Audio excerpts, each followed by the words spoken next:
Thrissur കിഴക്കേക്കോട്ടയിൽ UDF സ്ഥാനാർത്ഥിയുടെ ഓഫീസിന് നേരെ ആക്രമണം. UDF സ്ഥാനാർത്ഥി ബൈജു വർഗീസിന്റെ ഓഫീസിന് നേരെയാണ് ആക്രമണമുണ്ടായത്.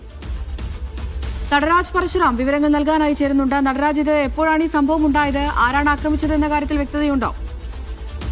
ഇന്നലെ രാത്രിയോടുകൂടിയാണ് ആക്രമണം നടന്നത് എന്നാണ് പാർട്ടി പ്രവർത്തകർ പറയുന്നത്. ഇന്ന് രാവിലെ അവർ പാർട്ടി ഓഫീസിൽ എത്തിയപ്പോഴാണ് ഗ്ലാസ് ഡോറുകൾ തകർത്ത നിലയിലും കസേരകളൊക്കെ തന്നെ നശിപ്പിച്ച് കാണപ്പെട്ടത്. ബൈജു വർഗീസ് മിഷൻ ക്വാർട്ടേഴ്സ് എന്ന ഈ ഡിവിഷനിലെ UDF സ്ഥാനാർത്ഥിയാണ്. UDF ഈ ഭാഗത്തൊരു വിമതനെ കൂടി ഈ തെരഞ്ഞെടുപ്പിൽ പ്രതീക്ഷിക്കുന്നുണ്ട്. വിമതശല്യം കൂടി ഉണ്ടാവാൻ സാധ്യതയുള്ള ഒരു ഡിവിഷനാണിത്. ഈ ഡിവിഷനിലാണ് ഇത്തരത്തിൽ സംഭവിച്ചിട്ടുള്ളത് എന്നുള്ളതാണ് ശ്രദ്ധേയം. പ്രത്യേകിച്ച് ആരെങ്കിലും ഇത് ചെയ്തതാണെന്നൊരു ആരോപണം നടത്താൻ UDF ഇപ്പോൾ മുതിരുന്നില്ല. ഇത് പോലീസ് അന്വേഷിച്ച് കണ്ടുപിടിക്കട്ടെ എന്നുള്ള നിലപാടാണ് സ്ഥാനാർത്ഥി അല്പസമയം മുമ്പ് പങ്കുവച്ചത്. എന്തായാലും പോലീസ് സ്ഥലത്തെത്തി പരിശോധന തുടരുകയാണ്. നഗര മധ്യത്തിലാണ് ഈ സ്ഥലം എന്നുള്ളത് വളരെ ശ്രദ്ധേയമായിട്ടുള്ള കാര്യമാണ്.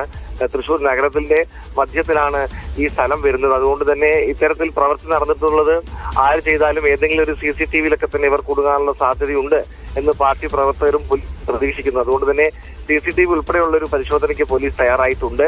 എന്തായാലും പോലീസ് രാവിലെ സ്ഥലം സന്ദർശിച്ച് മടങ്ങിയിട്ടുണ്ട്. ഈ സംഭവത്തിൽ അന്വേഷണം തുടരുകയാണ്. ശരി നടരാജ്.